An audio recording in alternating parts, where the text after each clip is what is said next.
You're listening to the Meditation and Attachment Podcast with George Haas. For more information, visit our Patreon at patreon.com/Mettagroup.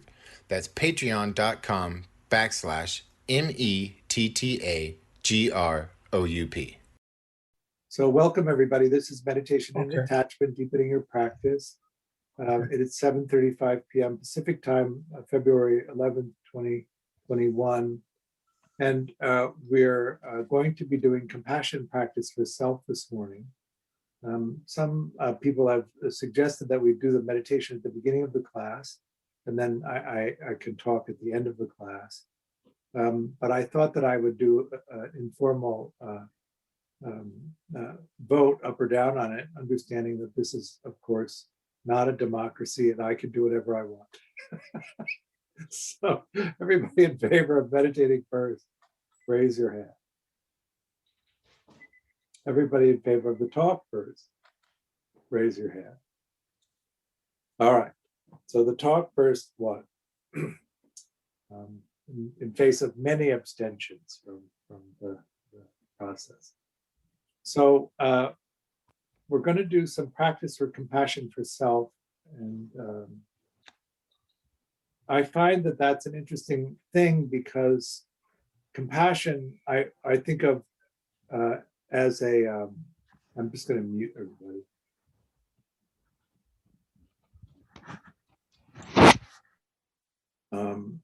Compassion, I think of as an empathetic process, but when you're connected to yourself, you don't need to be empathetically connected to yourself because you're in the experience of the self.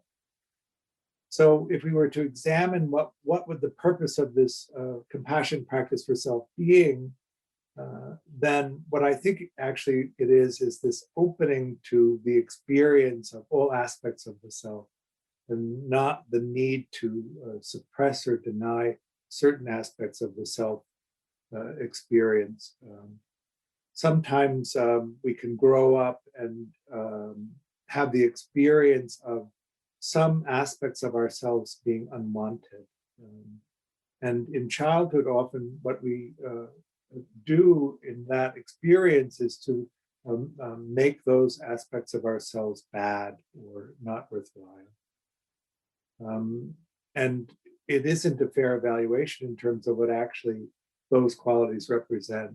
It's actually a reflection of what our caregivers are comfortable with or not comfortable with, and how they respond to those experiences.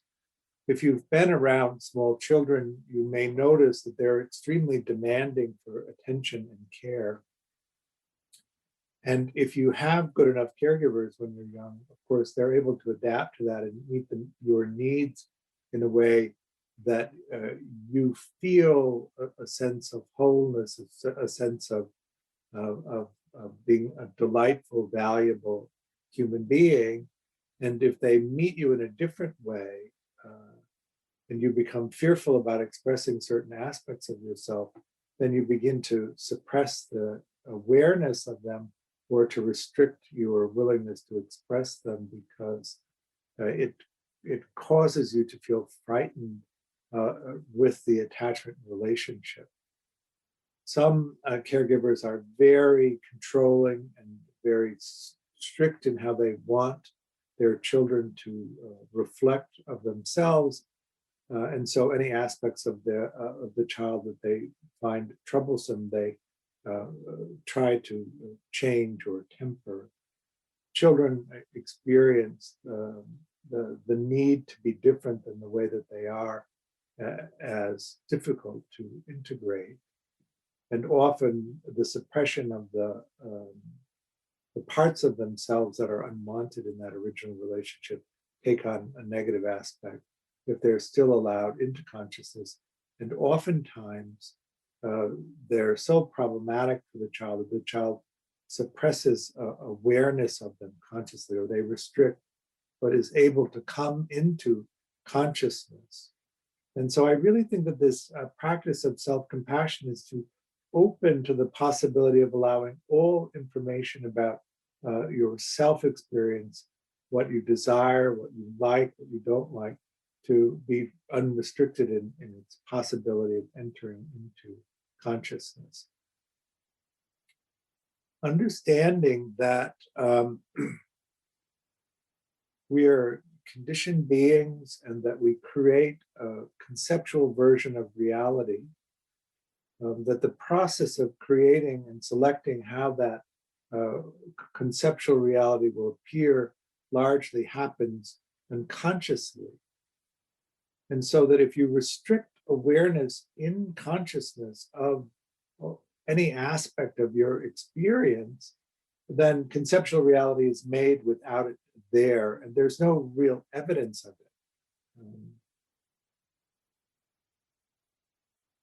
I'm trying to figure out a way to explain this so that it makes real sense. If you look at a picture and it looks like a complete picture, but before the picture is shown to you, certain elements are removed from it, then how do you know in monitoring the picture of things what wasn't included? And that's really this piece, I think, where self-compassion is so useful in this constant allowing of our experience to come into consciousness so that we don't restrict the knowing of certain aspects of ourselves. And then depending on what kind of attachment conditioning that you had, you may notice more severe restrictions as you begin to attempt to open this up. For instance, dismissing, somebody who has a dismissing attachment strategy will have an extremely restricted capacity to experience all of themselves because they're so used to suppressing awareness of emotion, which is often an indicator, and they have a tendency to idealize. And so they're used to creating these incomplete versions of conceptual reality. And because they suppress the emotional aspect, there's no contrary evidence to the creation that they've made.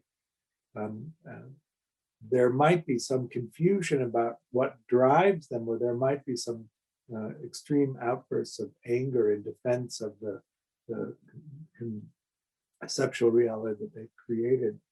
But the wisdom mind informing them what's missing is not allowed into awareness to be examined.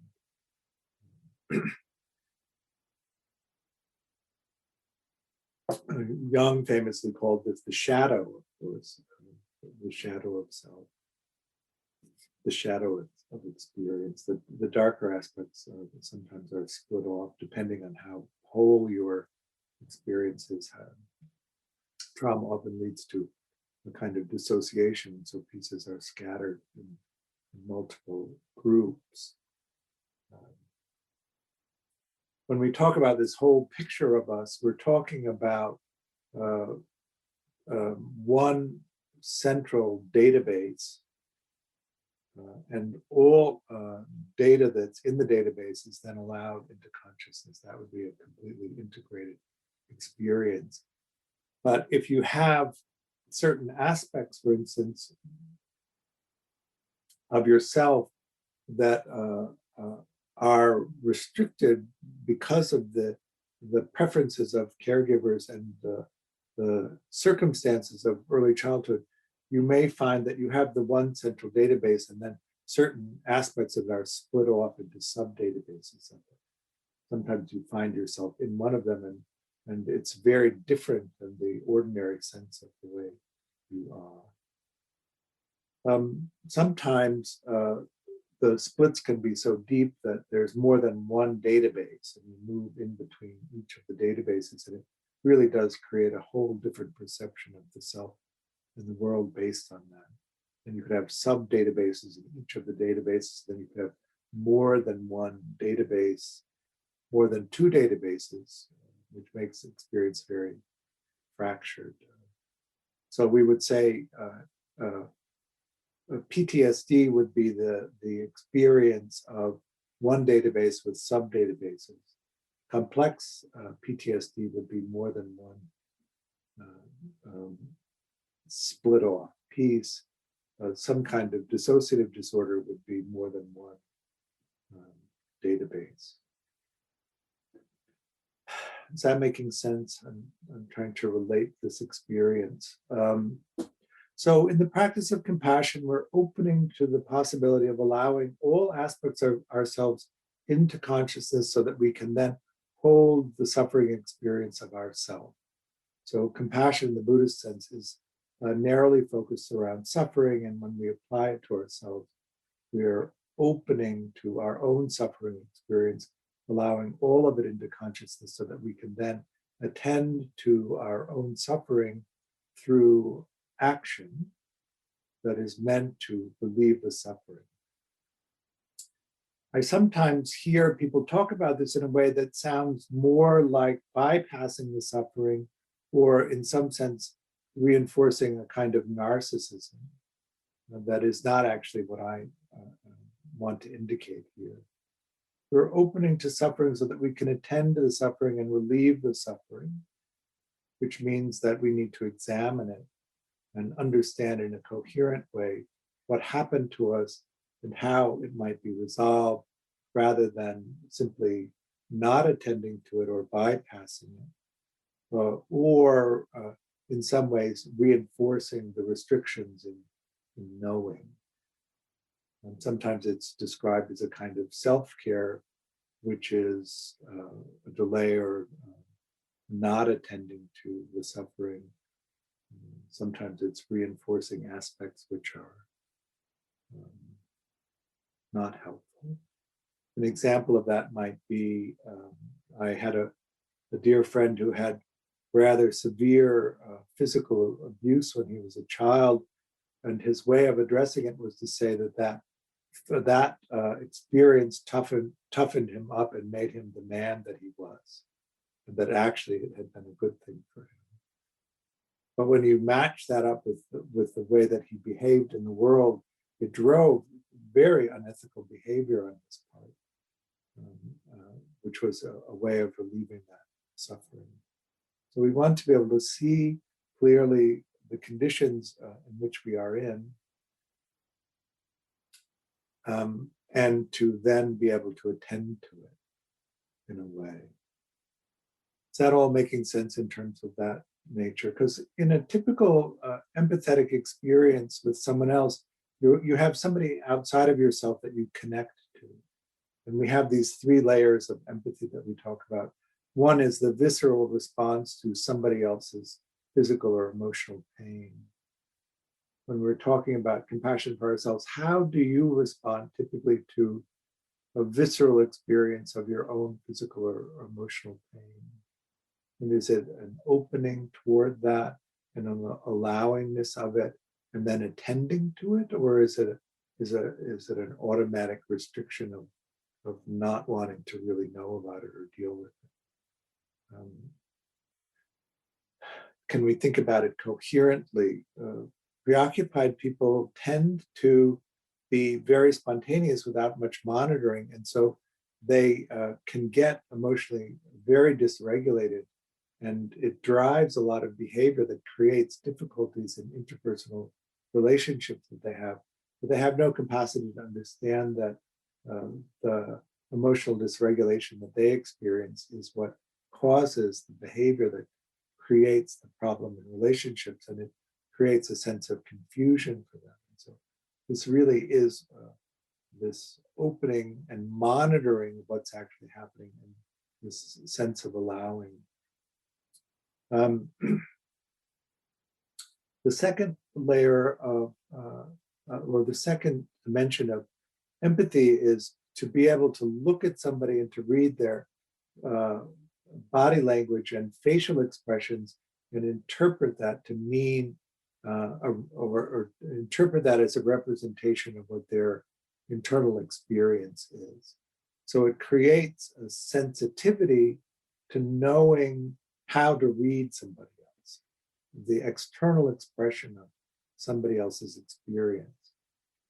There aren't these big universal emotional experiences. There is, through Paul Ekman's work, this idea that there are 7 basic fundamental emotional expressions that you can identify, but often we feel a mixture of emotions, and so the expressions vary quite a bit, and they're not pure or easy to identify necessarily. And so we need to be open to the dialogue with the other person so that they can explain to us what that representation means to them, and so that we can then compare it to what it means to us, and negotiate a shared definition of it. An example that was given in one of the trainings on this that I did was that suppose that you grow up in a family where 3 times in the course of the 18 years that you lived at home, somebody raised their voice. And you're going out with somebody who grew up in a family where every night at dinner, everybody just yelled over each other to have a conversation. And then got up and did the dishes and everybody was fine with that. And then how do you respond to negotiating the meaning of the raised voice between those 2 definitions of it? Then, of course, when we're talking about self-compassion, we're talking about that inquiry within ourselves. How do we let ourselves in to know what we're thinking, what we're feeling? Are we able to monitor our thought processes and understand that? Do you ever find a sense of confusion around what it is that actually is happening in a moment based on your reaction to things? Do you have a strong reaction to something, and can you coherently understand why you're reacting in the way that you're reacting to that experience? Can you do it in real time? You have to reflect backwards. Do you simply not reflect backwards because it puts you in touch with things that are too difficult? And so that self-compassion comes in to create the space where you can actually hold all of that experience and then begin to examine it so that you can be effective in responding to it, that compassionate opening. The third level of empathy is where you're able to feel compassionate empathy in your body, a facsimile of what the empathetic experience of the other person is, what their internal feeling state is. You know, because you have a physical representation of it in your body, which you can differentiate from your own emotional experiences. And really, in an effective, compassionate experience of someone else, you bring your capacity to emotionally regulate to the empathetic experience, and then as it's transmitted back to the person, they get an awareness of their own emotional experience in a more regulated state as part of the empathetic experience of you.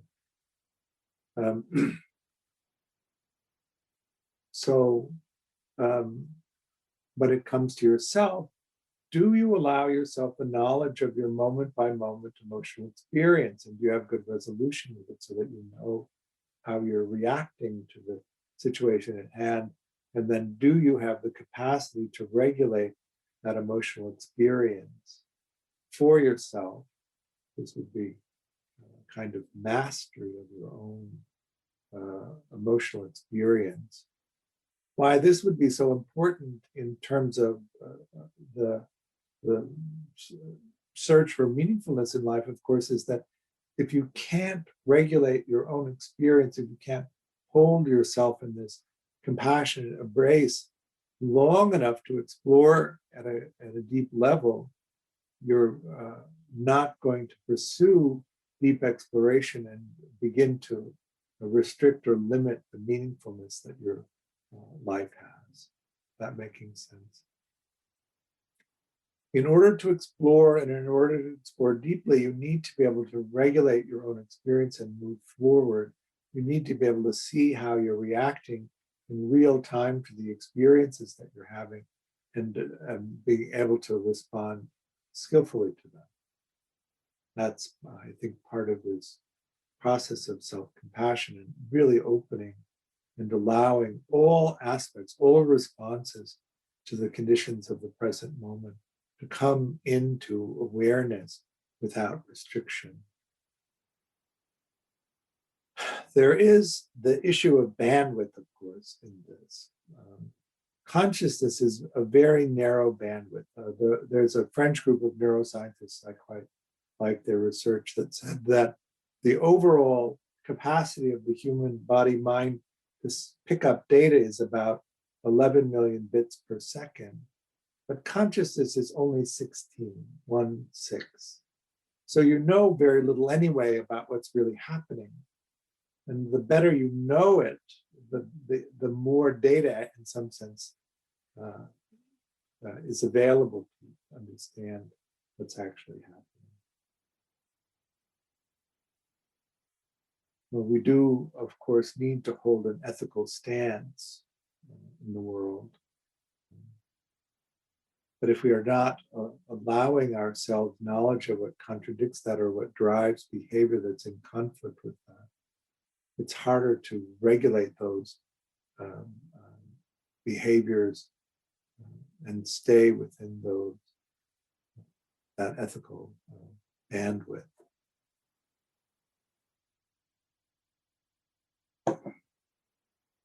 So there's a lot of pieces here that I've been talking about that come together for this.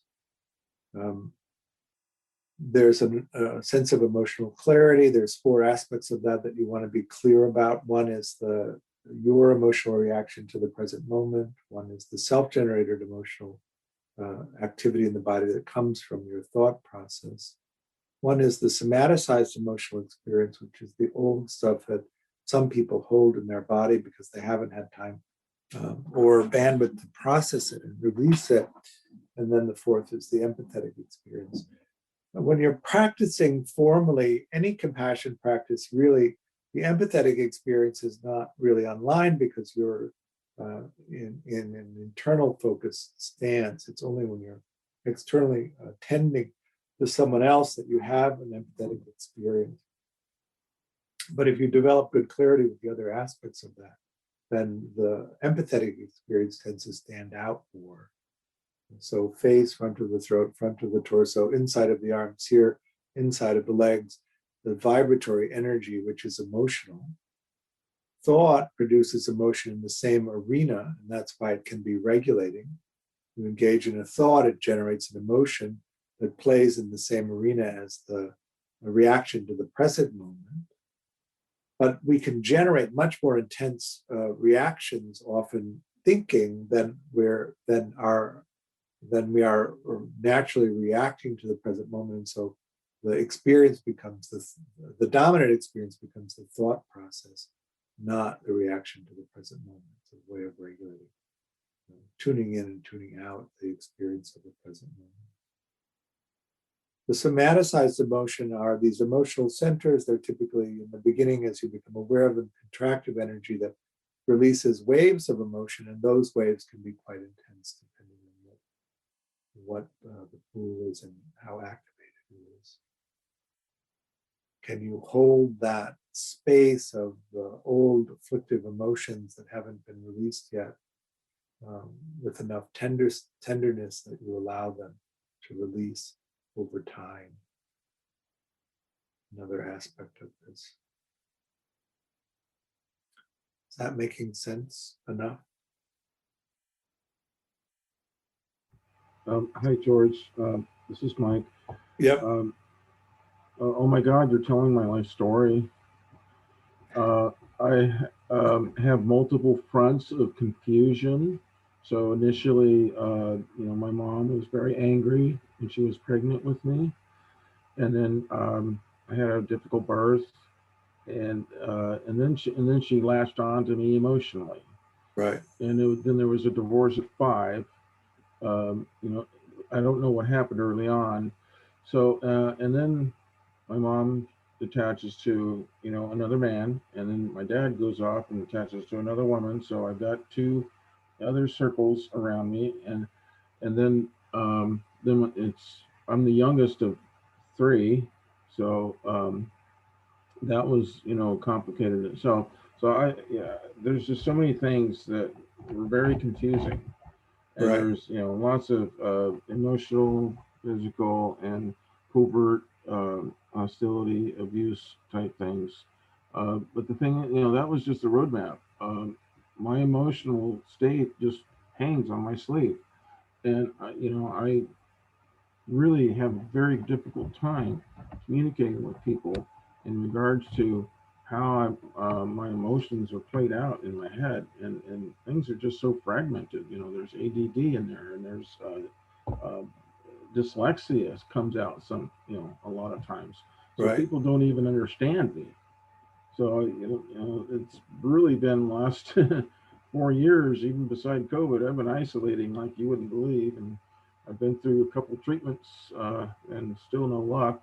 Just trying to find the source here, and what I'm hearing is hitting the head on the hammer. My my Good. my current experience is my 79-year-old mother is living with me. I've actually managed to make a living on my own, and been able to uh, acquire a retirement plan. So I'm secure, and but we've been co-addictive since 1973. You and We, your mother. yes, we smoked pot for the first time when I was 12 years old. Yes, yeah, 1973. So, she spent 20 years in Belize to get away from me, so to speak. But I was still tied to her as an umbilical home base for her. Can you relate this to self-compassion? The compassion is all over the place, but mostly of shame. I don't know where to find the compassion is the thing. I mean, I meet some people here and there that, I can really feel, a soothing energy from, but mostly people pick up on this.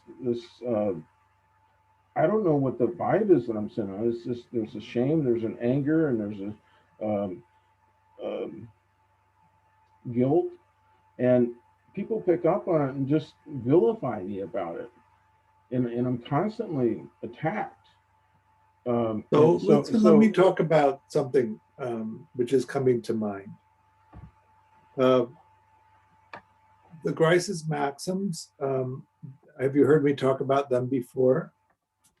maybe, yeah. So Paul Grice was a philosopher, and he analyzed conversation, and he came up with these four maxims of the nature of human conversation. Yeah.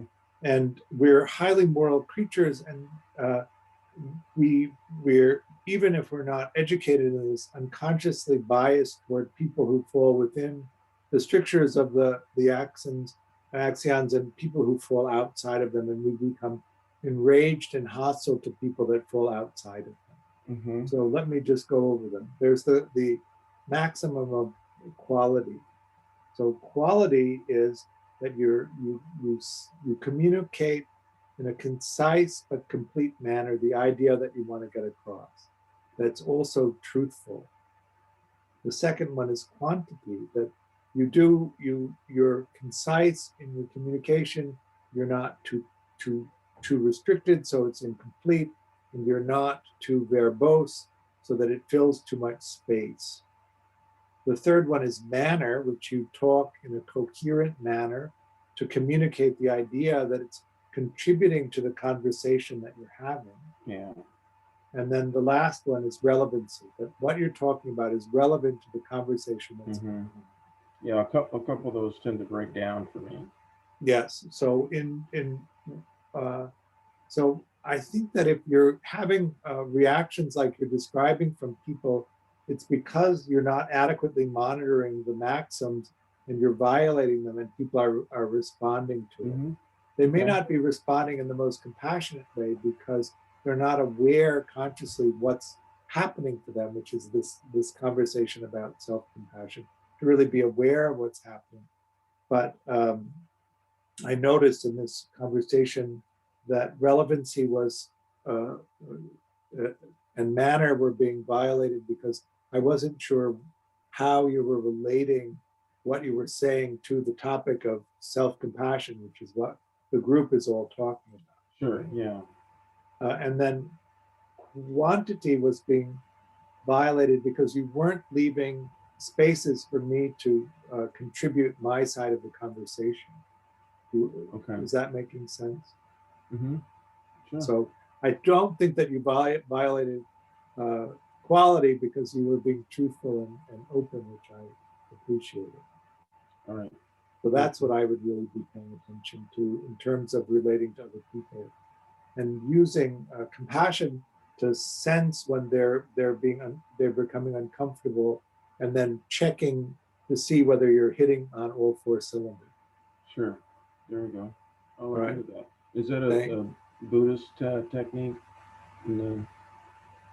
Well, in using compassion, you would be monitoring yourself, and then also monitoring the other person.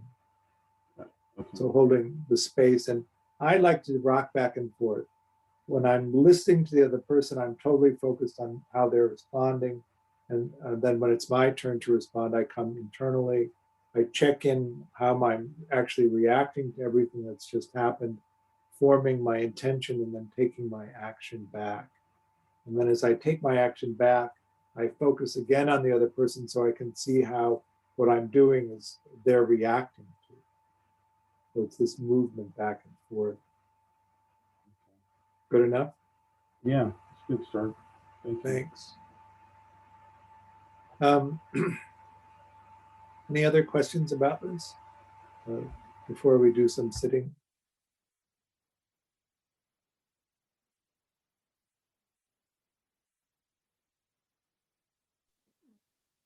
George? Yeah.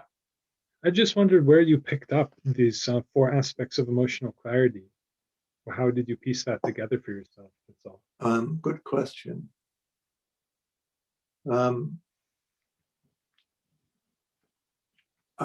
What normally happens to me is I read the material in some form or another, and then because I know that I'm going to teach it and I'm going to try and teach it as a discrete skill, I will formulate it into something that's actionable. So tracking the present moment and tracking the self-generated emotion, the pool.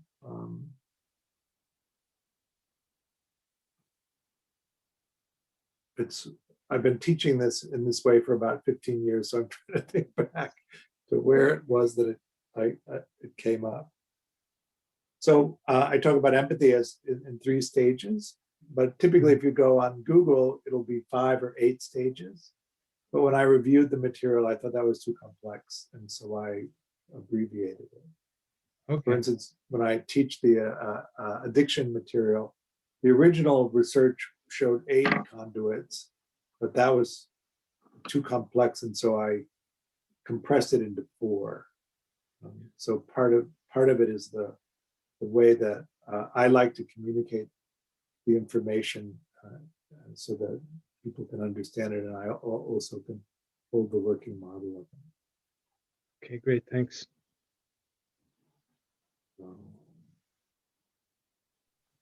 The original emotional research was around Paul Ekman, so you might look there. It's yeah, you go through these this information, which just sounds like so complete and coherent, but you go through it so quickly. It's something that, just coming to touch upon it, we don't necessarily have reference points to understand it or revisit it. I just wanted to suggest maybe you should write a book, something, or a manual for everyone. I'm writing the addiction book as we speak. Okay. So, and then as soon as I'm finished with that, I'm going to write the attachment and meditation book. Okay, great. Thank you. I have a question Uh-huh. for George. Earlier, you were talking about the bandwidth of consciousness or human consciousness, Yeah. and you compared that to something else that I missed. I was wondering what that was.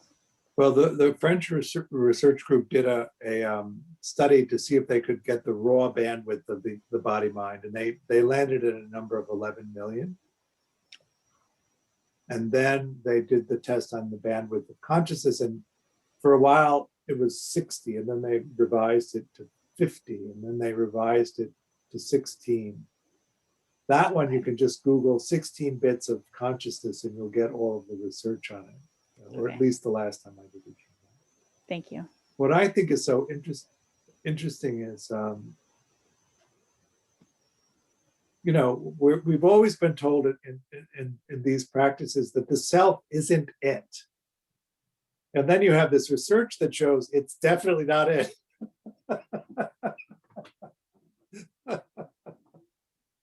The little bitty 16 bits of self versus the 11 million bits of the beingness of you, right? Hilarious. So the metaphor where I say the consciousness is, the conscious awareness is like the printer. Everything has already happened and it's been sent to the printer, and we just get the piece of paper in time to stop ourselves from doing something really stupid. If we're tending to the printer, which a lot of times we're not, and so we just do the dumb thing and then have to repair it later. That's why the idea of mindfulness is so useful, that we're really in the present moment, monitoring that whole process, which is always unconscious.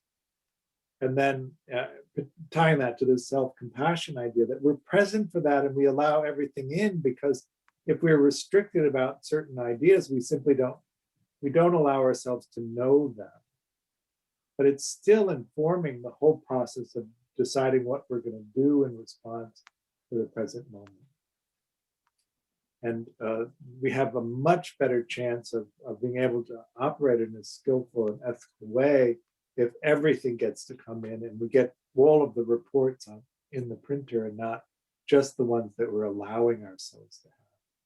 Because our behavior, the decisions about what we're going to do has all of that information, and it's informed in how we respond.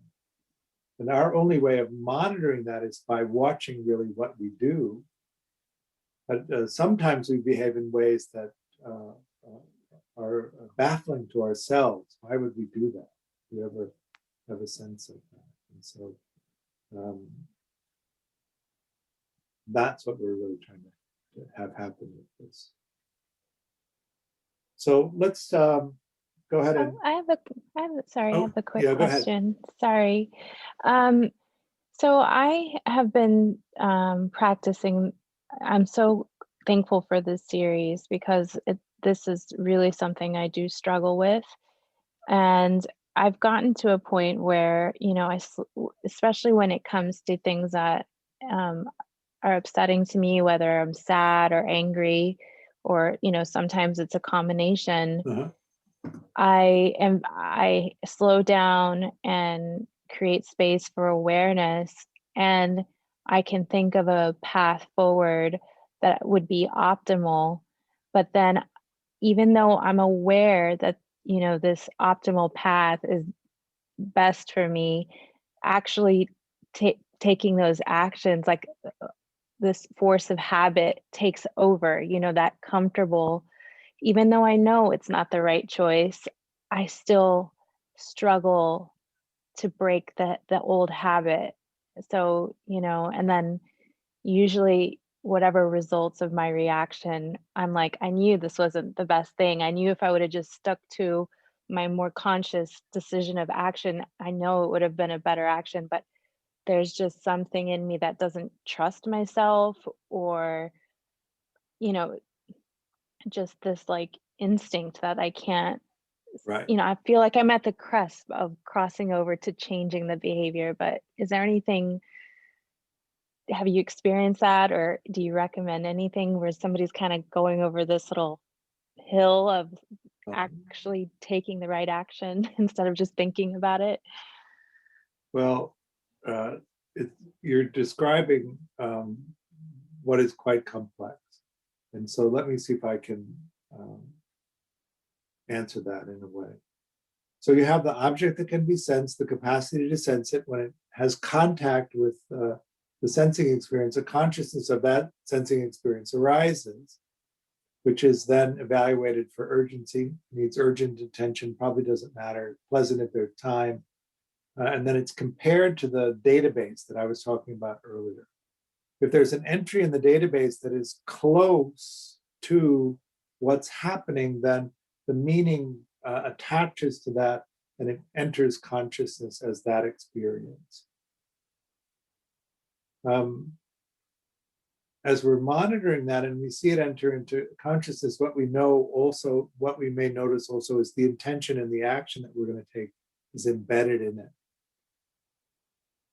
In order to get that process to be different by the time by the time we know what's happening, we have to put more entries into the database, or we have to open our imagination so that it's capable of understanding and formulating different intention and action.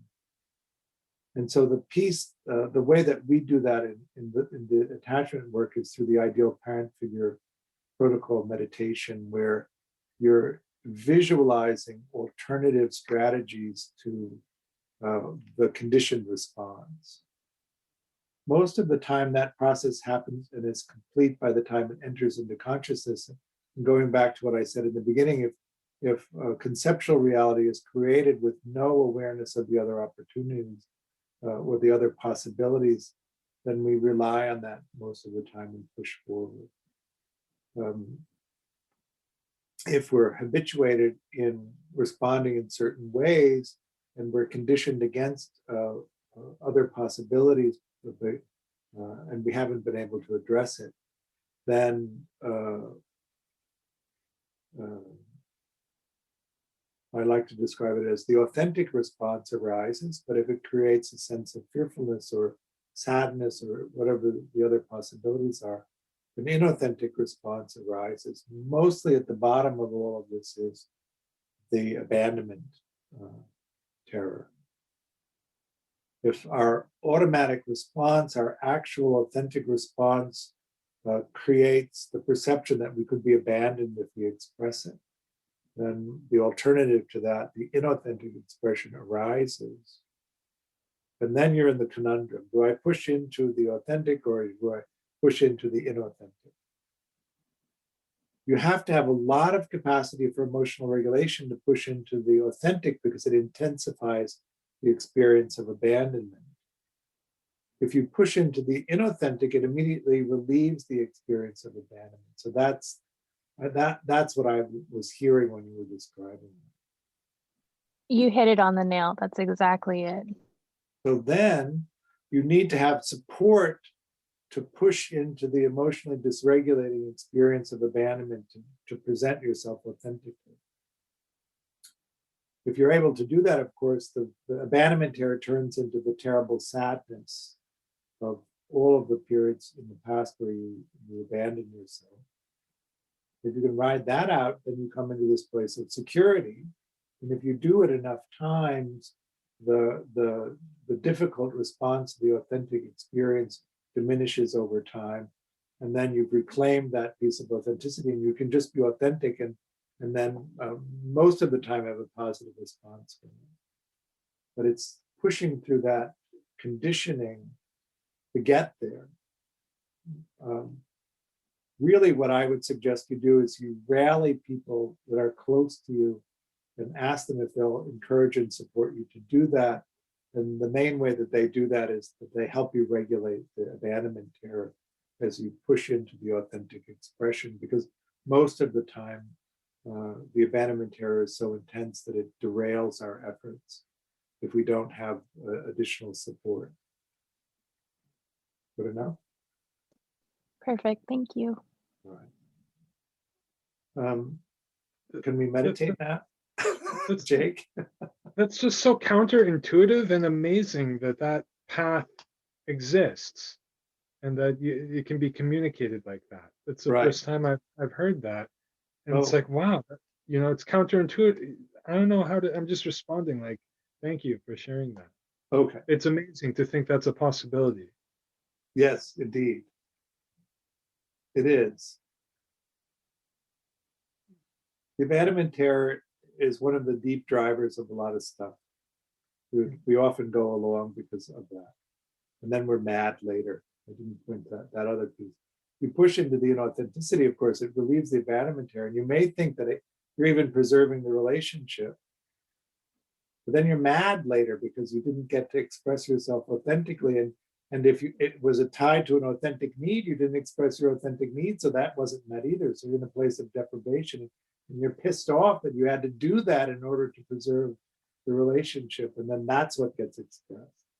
Right. Anger, which is confusing to the other person because you actually went along. Right? Yeah. Because, it's easy to see how that could even, one possibility of an inauthentic response that would suppress the abandonment issue would be working for liberation in meditation. Right. Isn't that crazy to think how that could go? Well, if you practice to bypass all of that stuff rather than to go into it. Yeah, thank you for teaching us this, because it's just, you don't hear it. I haven't come across it otherwise. Shinzen used to say, just get enlightened and all of that will resolve itself. Right. That's a very classic thing to say. And after 15 years of me saying, Shinzen, he finally said, well, maybe you do have to attend to it. Yeah.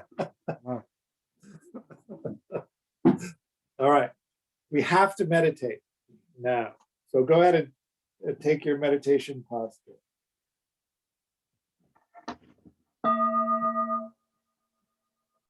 Any questions or comments?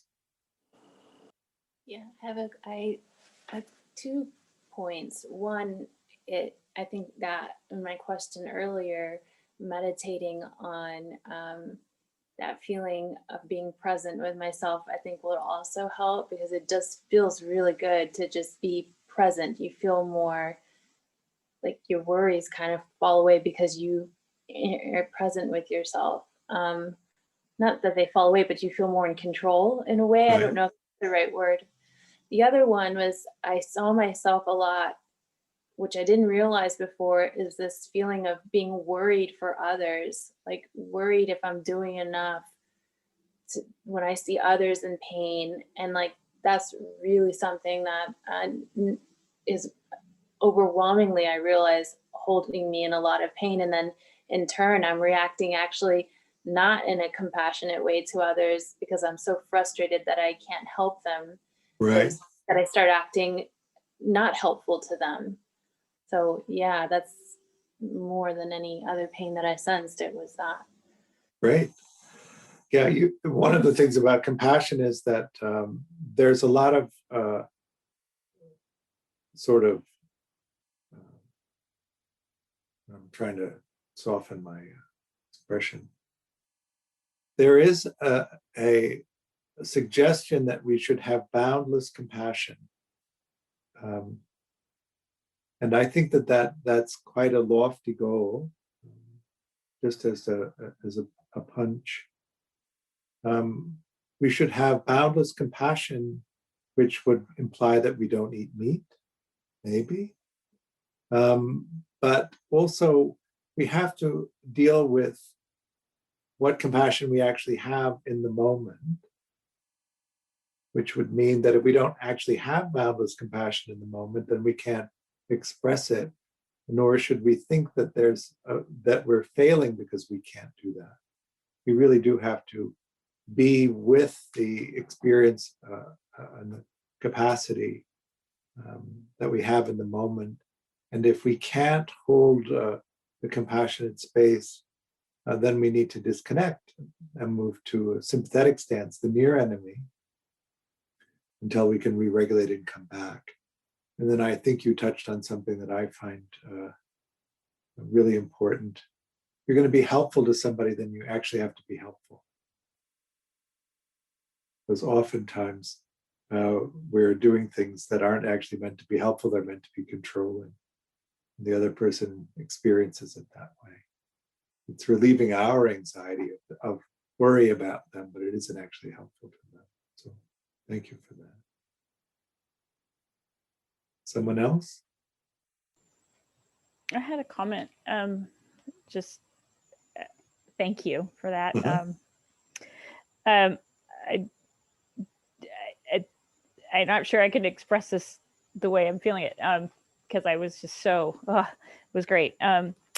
The part, that may be free of pain and sorrow, I think that in the past I may have interpreted that as may it all just not be apparent. May it all just go away. And I really had this like avoiding it, and of course I'm here with the intention of not avoiding it, but Right. healing it. So I just had this really cool awareness that when I'm saying to myself, may I be free of pain and sorrow, I'm actually inviting it to come up and transform and shift. Mhm. And I just feel really happy about that. Awesome. This is not about transcending it or being away from it. It's about allowing it to come and whatever needs to happen to help me be free of it and heal it. So anyway, I just wanted to comment on that. Wonderful. Thank you. Someone else? All right.